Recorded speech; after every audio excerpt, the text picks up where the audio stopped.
Hey, this is Scott, and today I'm just here to talk about what has become quickly my favorite smartphone gimbal, the Freevision Vilta M.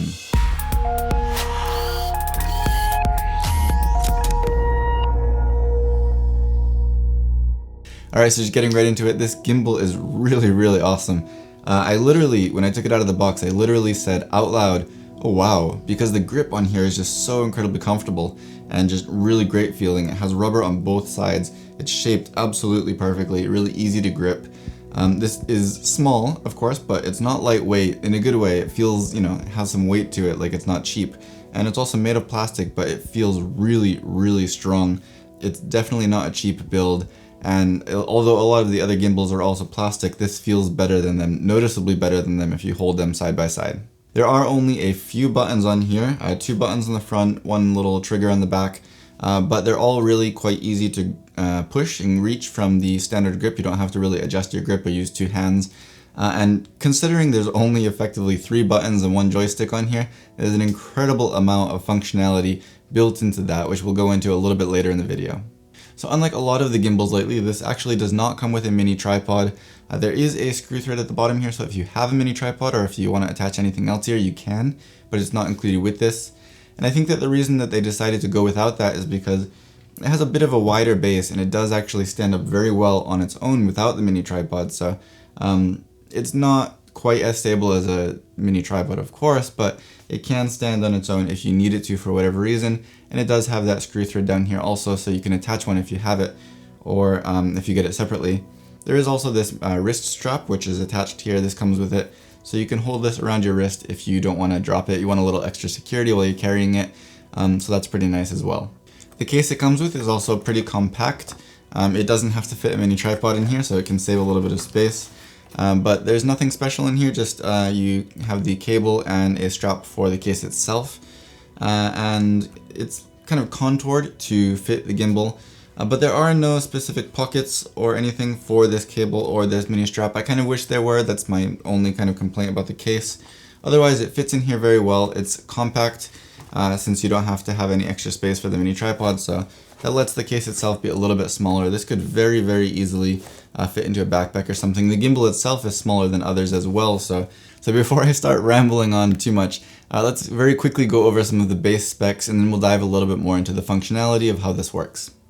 This has a 17-hour battery life, which is very long, a lot longer than the Feiyutech Gimbal 2, for example. A very good battery life. And this actually does have intelligent battery management for a safer and longer battery life. I don't know the details of that, of course, but they do have a system in here to help you kind of make the most of this battery that they do have in here. It's rechargeable via USB, which was included in the case as well. You can use the gimbal while you're charging it, but you can't charge your phone from this gimbal, which I think is one of the only fairly significant downsides compared to some of the others on the market. Most of them can charge your phone. Whether or not they come with a cable that makes it work is depending on which gimbal you get, but this one does not actually even have that option. There's no USB or any kind of plug where you can plug it straight into your phone. But, that's one of the only downsides that I can see. In terms of how it actually deals with your phone being in here, there are a couple of small little touches that are really awesome, and I really do appreciate. They have a little sensor in the grip that actually can sense if you have a phone in there or not. So if you don't have a phone in there, it won't let you turn on the motors, which is really good because it can damage them, and I have done that before with others accidentally. So it's nice that they have that kind of safety protection built into this to protect the motors, and again, that helps it to last longer. When you have the app open, it will also give you a prompt if your phone is not balanced that well, again, to help to prevent any damage or prevent overworking the motors. Just really nice little touches to help to maintain the life of this gimbal.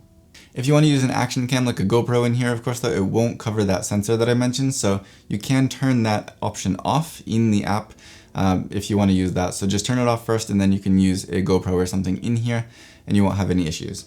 The size and weight capacity is between 48 and 85 millimeters, and up to about 230 grams of a max, which is definitely not bad at all compared to the others on the market. So in terms of how this actually works, of course, first off, you're going to snap your phone into this clamp, which is the same as all the other ones. You stretch it out and put your phone in there and then push it all the way over to the side motor. And then there's a large screw around the rear motor that you're going to loosen, and you can slide the arm back and forth until you find balance and tighten it back up. To be honest, this is probably my least favorite part about this whole gimbal, just because, I don't know, it feels a little bit clunky compared to how smooth and nice everything else in this gimbal is. It works incredibly nicely, but this does work as well. It's just not quite as smooth as some of the other features on here. But again, that's how you're going to balance it on this gimbal in particular. So just to go over the buttons a bit, the power button, of course, turns the power on and off. To do so, just hold it down for a couple of seconds and it will turn it on or turn it off. If you press it once, it will actually go into a kind of standby mode, which is really nice. Like I mentioned before, if you get an email or something, or just you want to browse through the videos and photos on your phone, being able to put it in a standby mode lets you mess with your phone without having to worry about damaging the motors. I think that's just a really nice small touch that I do appreciate when the gimbal has it, and then you just put this once more and it will go back into live mode, I guess you could say. The camera button also has a couple of different functions. If you push it once, it will take a photo, and if you push it twice, it will reverse to the back-facing cam.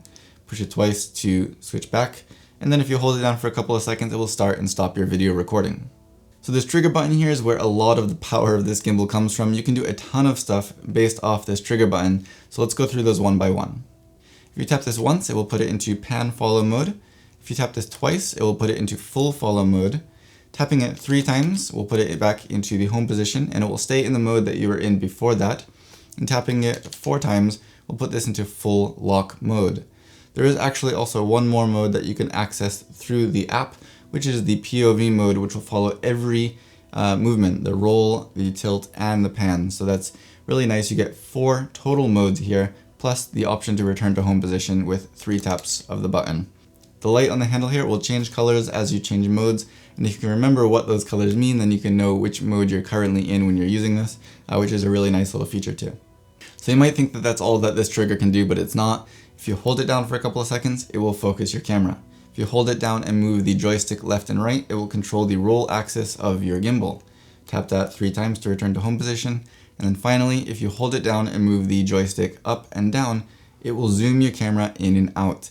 So yes, this can control 4 modes, return to home position, it can control the roll axis, and it can also zoom your camera in and out, all based off of just these 3 buttons and 1 joystick. So being able to zoom your camera in and out does mean that, yes, again, you can create a dolly zoom effect with this gimbal. That's something that the Zhiyun Smooth 4 kind of touts as their flagship feature.